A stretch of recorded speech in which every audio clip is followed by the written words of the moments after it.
This week on Life and Faith. If our institutions are all tarnished, we either need redemption for the institutions or we need replacement or we need revolution. So replacement, revolution, or redemption. And redemption's the easiest, hopefully, because it means acknowledgement of wrongdoing and appeals for forgiveness and efforts to commit to a better trajectory. But we lack the vocabulary for that in secular society. If we're doing work right, it's a part of life. We certainly knew that it was going to lead to war. There's an opportunity to reconnect with spirituality through parenthood. I don't think that there's that many true atheists out there, really.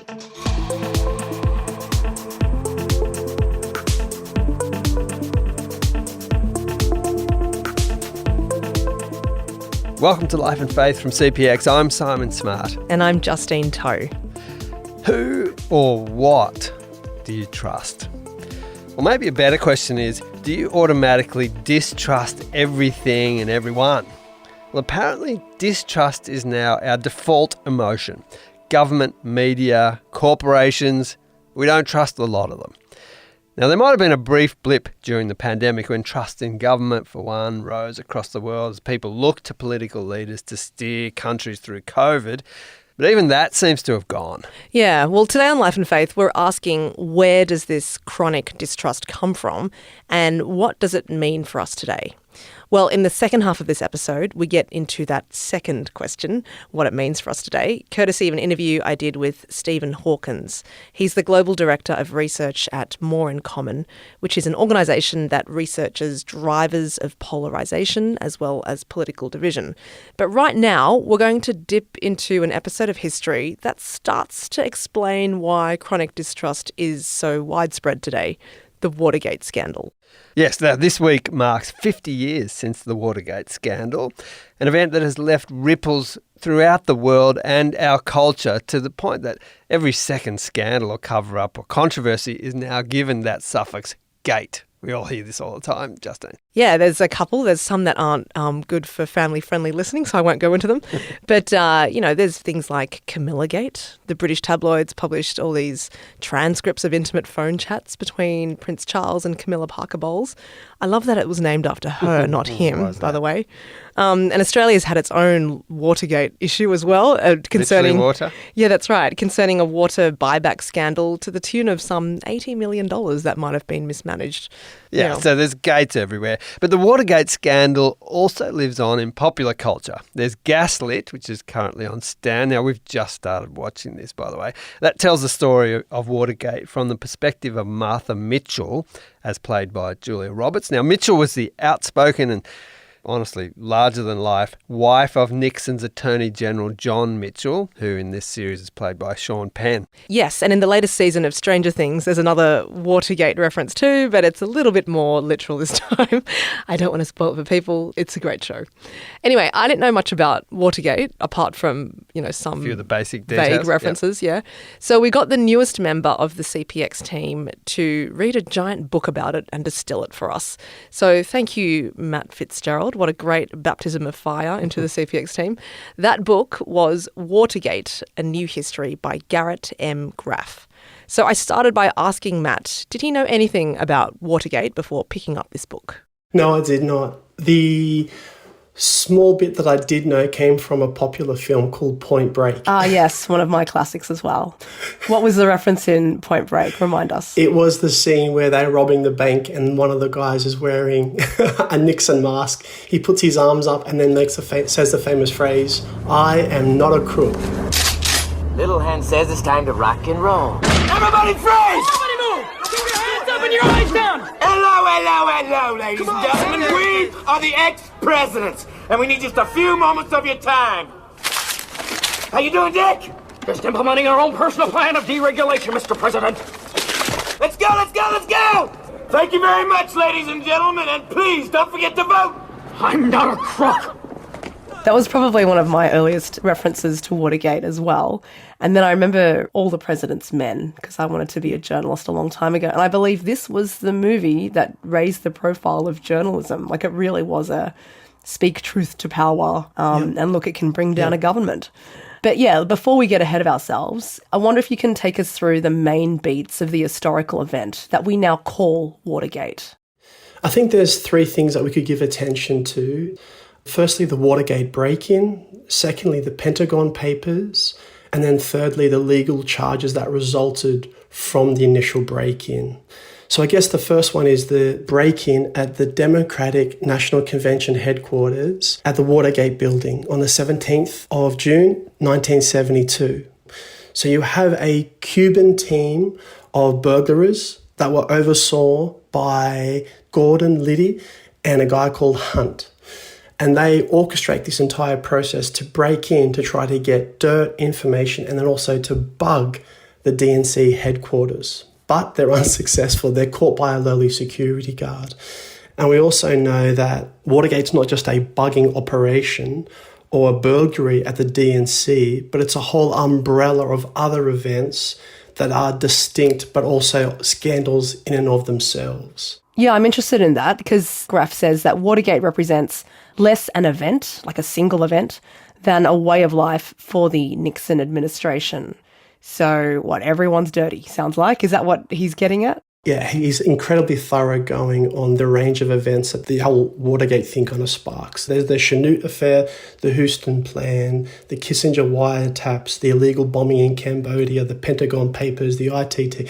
There is just so many things. So in that one phrase, that is perfectly summarises exactly what's taking place. We'll get to some of those in a moment. But this Watergate scandal brings down President Nixon. He resigns. Indeed. Can you kind of join some dots for us? Like, give us a sense first of who is Nixon and what does he represent to the American public at this time? Well, when Nixon comes into power, he comes into power in a landslide victory. I still think it might be the greatest Republican victory of all time. Wow. So he comes into power quite quickly. He winds down the Vietnam War. He instrumentalizes environmental policy, protection agencies. He's an advocate for universal basic income to some extent, though it's not, instituted in the long run.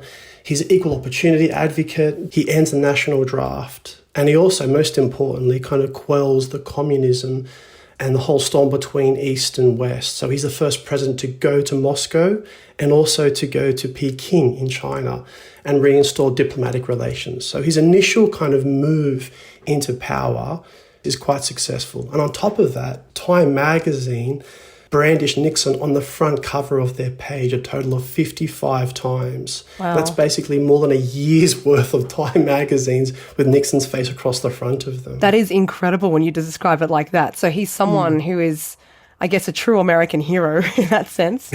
And he resigns as a result of Watergate. What's going on there? Well, his famous last words we've already quoted, which is, "I am not a crook." And when that took place, this is when the roof is basically collapsing in on his presidency. And he's in front of a press conference with 400 plus editors and writers and journos in front of him. And he says this is the direct quote. "Let me just say this. I made my mistakes, but in all my years of public life, I have never obstructed justice. I welcome this kind of examination because people have got to know whether or not their president is a crook. Well, I am not a crook. I have earned everything I have got." And at this stage, the Watergate investigation is taking place alongside a corresponding tax evasion case taking place against him as well. And so the process of his sort of slow decline is like a death by 1,000 cuts. There are just so many different investigations that are big and small and so many different moving parts, basically treated the American people with such disdain. When we think of Watergate, are we talking a kind of wide-ranging conspiracy that was carefully planned and executed? I think this is an important point because you do say it's like a way of life. It represents this chronic wrongdoing, but is that the same as a conspiracy? No, the short answer is no. There is no widespread cover-up or institutional failure within the Republican Party. The puppet master doesn't exist, as it were, right? There's no Geppetto pulling the strings here. What we tend to see instead is individuals having individual motivations to certain ends or taking orders from middle management, lower individuals to their own individual ends as well.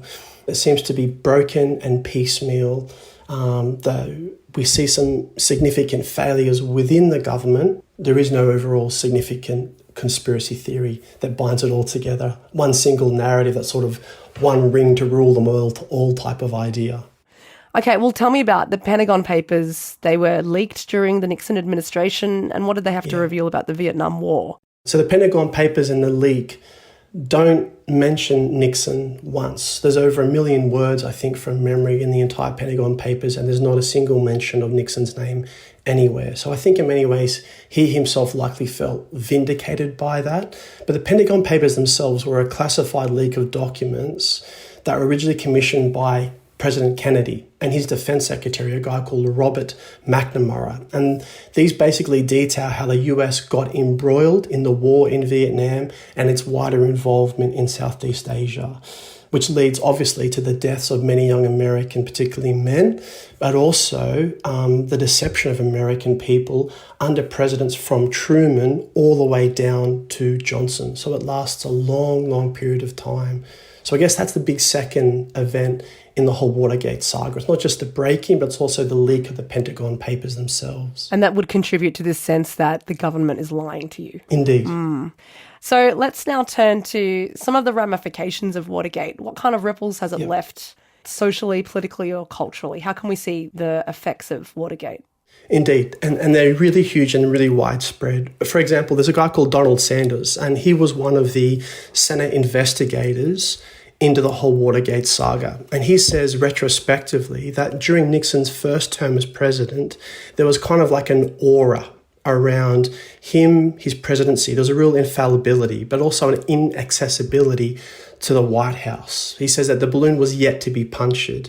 But after the events of Watergate and then the following up and the whole investigation process, the politics and institutional form of power in Washington significantly changed. And it probably happened from 1974 on. And this leads to a conversation about a group of people called the Watergate babies, like a new generation of parliamentarians, politicians who come into power, and their energy basically transforms the Senate and the House. It brings a sea change and kind of upends institutions. It democratizes power, committee chairs. It ushers in a larger degree of transparency and what we could call watchdog journalism. I guess in a word, we could say before Watergate, the press was on side with the Hill and Washington politicians. After Watergate and the following investigations, they are adversarial toward them. Yeah, so there's this real sense of speaking truth to power. But let me ask you as well, is trust the casualty of all of this? Because Gerald Ford, who was inaugurated after Nixon resigned, said, I believe that truth is the glue that holds government together, not only our own government, but civilization itself. That bond, though strained, is unbroken at home and abroad. My fellow Americans, our long national nightmare is over.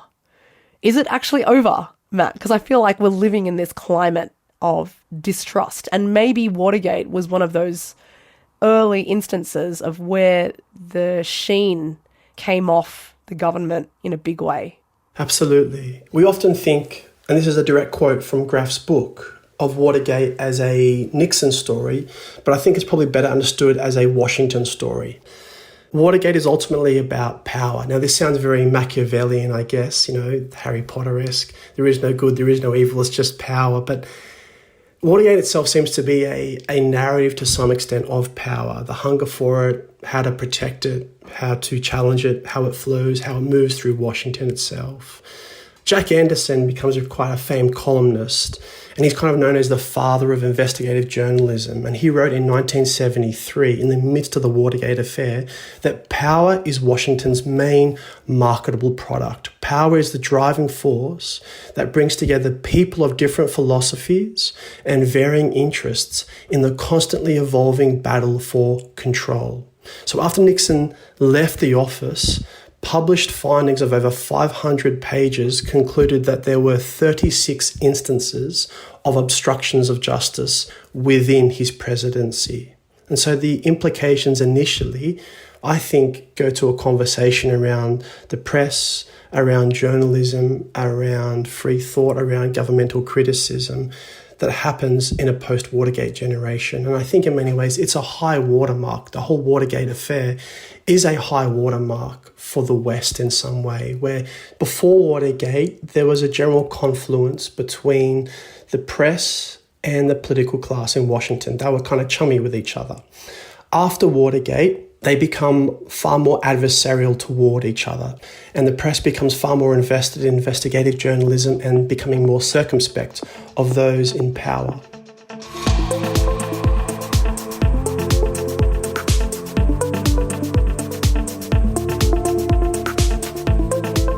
You're listening to Life and Faith from CPX, and we're talking about distrust, which is endemic in societies across the West.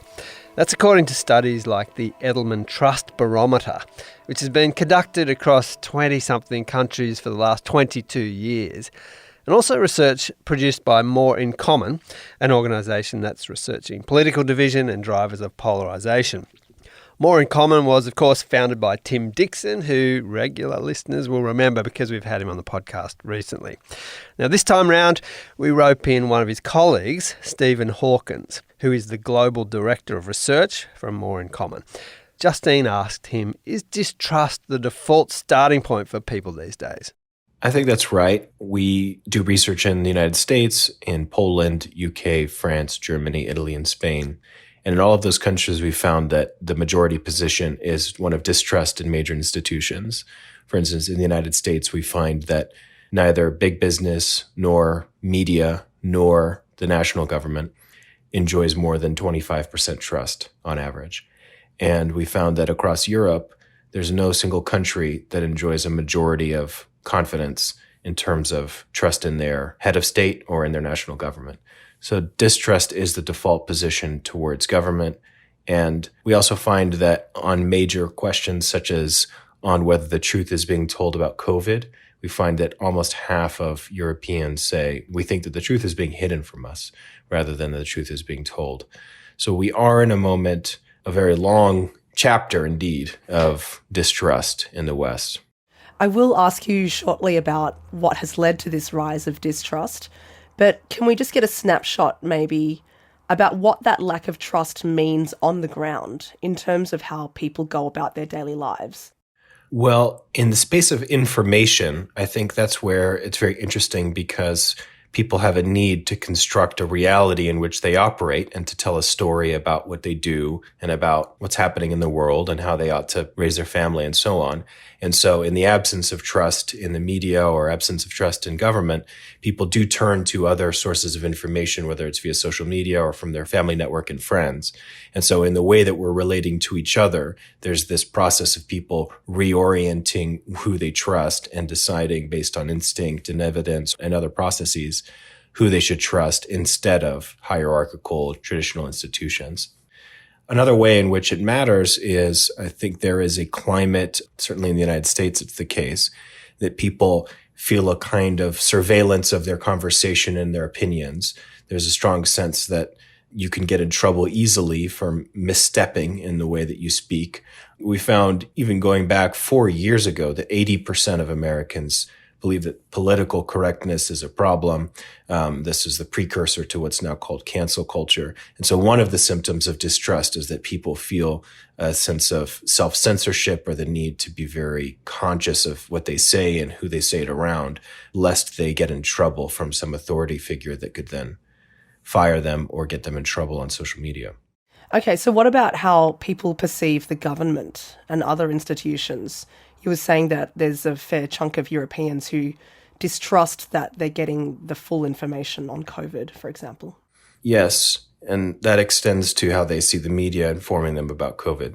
But asked about national government, trust is much lower than it is than in local governments, for instance. And this is something we see in Europe and in the United States, is that whether it's local media or local government, people tend to trust institutions that are smaller and closer to them rather than bigger and farther away.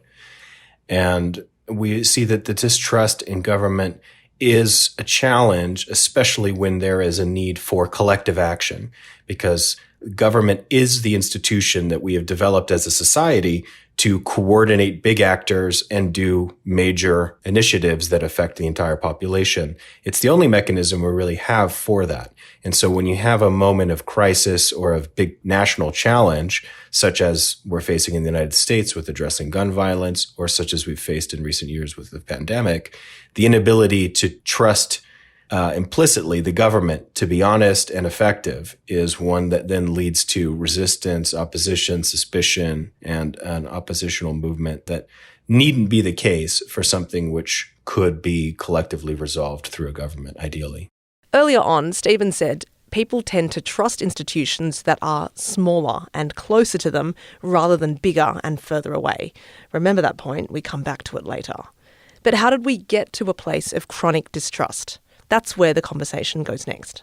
I would say there are 4 threads to what's driving the distrust. One is a history of abuse or mistreatment with the government, for instance, with Watergate or the mishandling of the Vietnam War in the middle of the 20th century, late 60s, early 70s. That was when we started to see distrust start to grow. Whereas in the middle of the 20th century in the United States, we would see 75-80% of Americans say that they trust the government to do what's right most of the time. That number has now fallen to around 20%.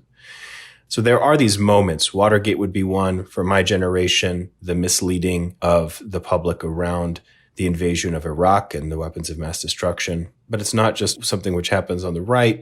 On the left side of the aisle among Democrats, I think there was distrust that got frequently raised around. In the United States, we had a major initiative to change our healthcare system. And one of the key promises there was that people would be allowed to keep their personal doctors under the new regime. That promise wasn't kept. Another more recent misstep by government in the US was hypocrisy around the enforcement of masks, where face masks were required during COVID, large gatherings weren't allowed. And then when there were massive racial justice protests, which happened in the wake of the George Floyd murder, the mask mandate was suspended effectively, which led to a contradiction that really the political ends were being served. So those sorts of moments certainly serve to provide a foundation for people's narrative of distrust of big government. But I think there are 3 other threads which I can touch on. One would be an ideology of distrust, which is something which is actively advanced by political groups. In the United States, it would be by conservative and Republican Party officials, where having distrust of government is part of their political thinking, part of their political calculus. Certainly something which Donald Trump appealed to in distrusting the national security apparatus, the FBI, and other federal entities. I would say beyond moments in ideology, there's also a set of norms which have helped to erode trust in our government.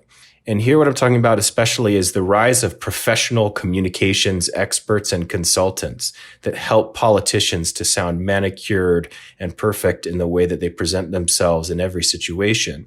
It leads to a decline in confidence that people are being authentic and that elected officials are actually saying what they believe. And instead you have this kind of curated false image which feels empty. And this is one of the things which I think has driven the decline in trust. And then finally, I would say that one of the major drivers is market forces, where the news media industry has completely changed, both because of the rise of social media and because of the diffusion of news media from a few major entities into many, many targeted niche market news media, which serve to reinforce existing beliefs rather than challenge their audience with facts that might confront their pre-held views. So those are the 4 big factors I would point to in terms of distrust: big moments, ideology, changing of norms, and market incentives. Okay, so tell me how polarisation plays into this. Because if we only want to associate with people with whom we feel a sense of familiarity and trust, then probably that's not going to happen if people have different ideologies from you or wholly different backgrounds from you as well. One of the things that the lack of mixing across political lines causes is what academics refer to as false polarization, which is that not only do you disagree with somebody, but you overestimate the degree to which you disagree with the other side. You overestimate how different they are. We did a study about this called the perception gap 3 years ago, which looked at this, and it found that the most politically engaged people on both sides of the aisle did the worst job of predicting what their political opponents thought. The people who are actually politically disengaged, who might mingle with Republicans and Democrats in their jobs and in their neighborhoods, they actually had a pretty good read on how extreme the average Republican or Democrat is. And so together with the overestimation of how different your political opponent is comes a character judgment. And so we also found that the people who are most politically engaged were the most likely to refer to the other side as brainwashed or as hateful or as racist. And so you see that there is a degree to which misperception due to the lack of intermingling drives forward the hostility and drives forward the sense of threat from the other side. So there are differences that really matter and that need to be worked out. But on top of them, there's this amplifying effect of our inability to spend time with each other in a meaningful way, to disabuse ourselves of some of our fears and exaggerations, which we tend to get from our social media environments and from our media.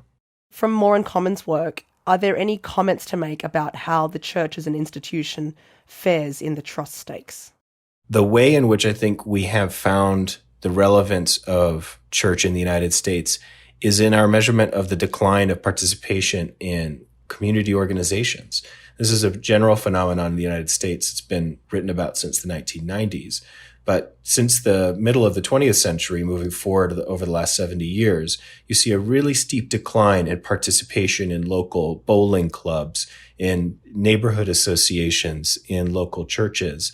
And these forms of activity, religious or not, served as a way of people mixing with people across generations of different genders and races and so on, and allowed for that kind of natural bonding to happen at a societal level and for people to not feel isolated. In the United States and in the West, we see a lot of isolation. We see the rise of concern from governments about depression and loneliness as a major concern. And there are some in the United States that argue that the underlying fundamental problem of polarization is that people are seeking politics as a venue to find belonging because they don't have one in their lives in another forum. And the church could serve as that forum for people to find a place of belonging, of affirmation, of commonality, of moral purpose. And instead, they're finding their home for all of those things: community, affirmation, validation, even epistemology, what is true, what to believe. They're finding that in social media through their progressive group or through their conservative group. And that's their tribe. And they have an out group and so on. And so the role of church could be to serve as an alternative to politics for those purposes, and also as a venue for people of different political beliefs to meet and to counteract these problems of false polarization that we just spoke about. As you're hearing, Stephen can see a lot of opportunities for the local church to play a role in addressing polarisation.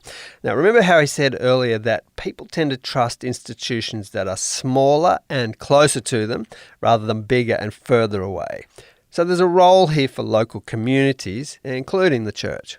Yeah, but Stephen also went on to say that in the United States, at least, there's this perception of a very strong, almost unbreakable, some might say, link between evangelical Christianity and Trumpism, or the Republican Party. And that seems to be turning off a lot of the younger generations who are less and less involved with church. But on the question of trust in the church as an institution, there's also no getting around the grave failures of the church, especially when dealing with the child sexual abuse scandals. Well, I think the theme here is hypocrisy.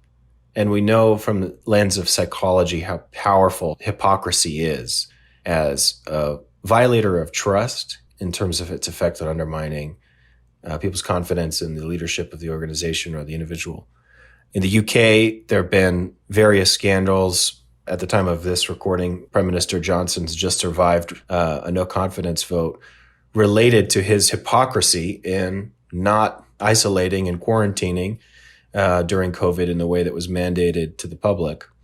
I think it's a much more serious crime to violate the trust of the children under your care in a Christian environment, but it's the same moral infraction of setting yourself up as a moral authority and providing moral leadership and having authority over the lives of the people in your community, and then violating that trust in your own conduct.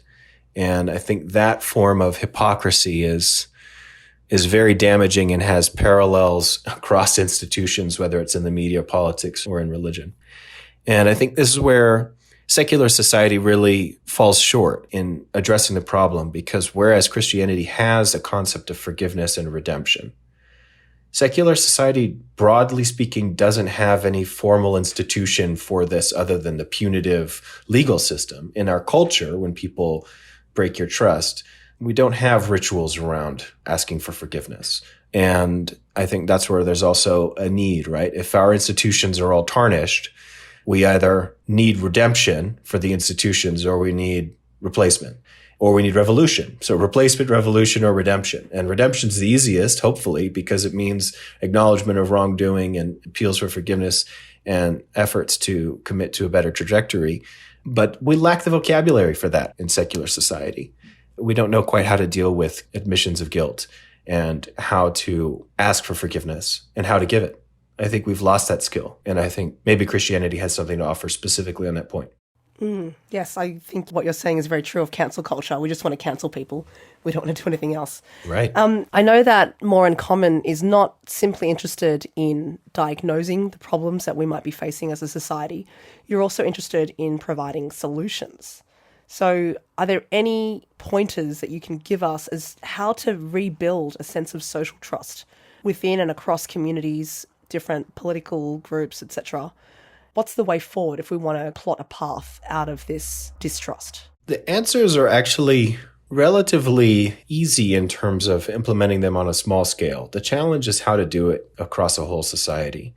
Research that's been done by organizations with more funding and more academic backing has found that if you bring people together over a 2 or 3 day period and you allow them to interact across the full diversity of the group, you'll show a decline in what's called affective polarization by the end of the weekend, which is really remarkable, meaning people come in and they say, I have a 15 out of 100 warmth towards people who are Democrats. By the end of the weekend, that number might be up above 50. And you see that people feel warmer and closer to each other. And on the substantive points of what ideas they support and how they think about politics, you also see more convergence.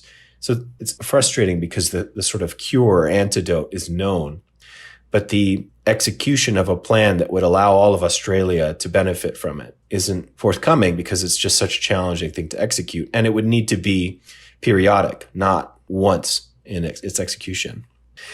But that's also where I think there's a role for Christianity and churches who are natural conveners that have physical places of convening where they can host meals, where they can engage with communities, where they can bring together families or parents or schools or what have you, and allow for that interaction across groups.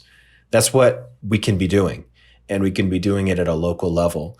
And we can be building up confidence, not in the national institutions, but in each other and in our local level through those sorts of interventions that don't need to be complicated by lots of procedure. It's this quality time together has inherent value and it has a mitigating effect against distrust. And so that's why the church is a really valuable institution. Independently of theology, convening organizations have a really crucial moment to play in these challenges. For pastors or church leaders, the appeal that I would make, and that I think comes from More in Common's evidence base, is serve as places of convening, serve as places of a collective setting for people to deal with pain of national trauma, for people to meet others with whom they might not have conversations with of any substance or length, and to see themselves as a resource for creating connections within communities. So there you are. Perhaps surprisingly, we land our discussion of distrust in a call for local communities, including faith communities, to do what they can to foster trust between people.